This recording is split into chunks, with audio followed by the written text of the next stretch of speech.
¿Qué ocurre en Baleares? Por una parte, deberíamos remontarnos al punto en el cual, sin ningún criterio lingüístico ni histórico, ni teniendo en cuenta al pueblo, se estableció, por un lado, la bandera actual de nuestra autonomía, que no es otra que la versión catalanizada, ya que teniendo en cuenta nuestra historia, la bandera es tribanda, fondo amarillo, 3 bandas rojas bajo el castillo fondo azul.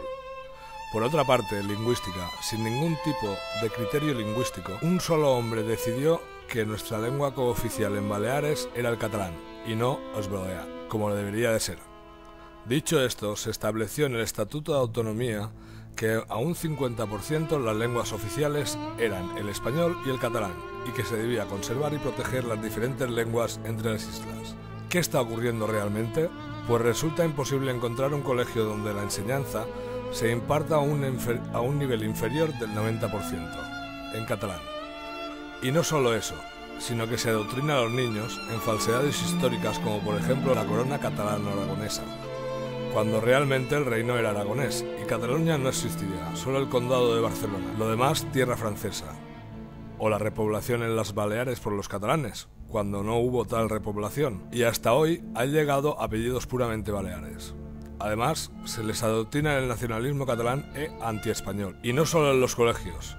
Además, a través de actividades de diferentes entidades como la OCB, que cuenta no solo con el beneplácito del gobierno autonómico, sino también subvencionadas por la Generalitat de Cataluña, Esquerra Republicana de Cataluña, Gobierno Balear, etc.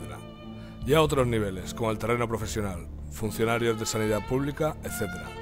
Se le llega a exigir el nivel C de catalán, donde no crean que solo es el lenguaje, sino también entran en temática las falsedades históricas.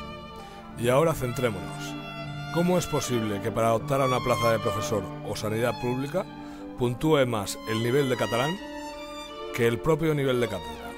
Pues así es, lamentablemente. Y esté ya en una de esas plazas debe pasar por el aro.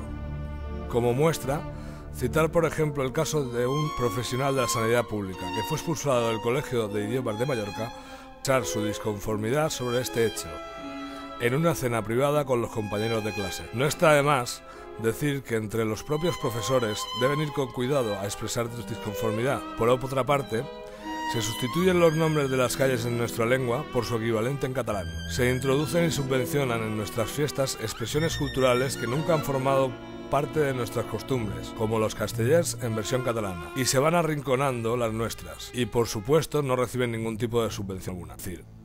¿Y qué decir de las televisiones? Pues eso, más manipulación al respecto y un saco sin fondo de deudas, y colmados de palabras en lengua catalana que ni se emplean aquí en las Baleares. Valga el ejemplo de IB3. ¿Y qué decir del dominio de internet a los que todos se van sumando? Puncat, que no es más que el dominio catalán, en lugar de seguir como estaba o crear un dominio propio como pudiera ser Pumba. Claros ejemplos estos del genocidio cultural y lingüístico que se está sufriendo en Baleares cada vez con más fuerza desde los años 80. Pero tengan en cuenta, señores propagadores del catalanismo, que mientras queden honderos, volarán pedradas. Y cada vez somos más los que gritamos: ¡basta ya! ¡Fuera de aquí esta dictadura encubierta! No queremos nuestro neofascismo. Som balears, mai catalán.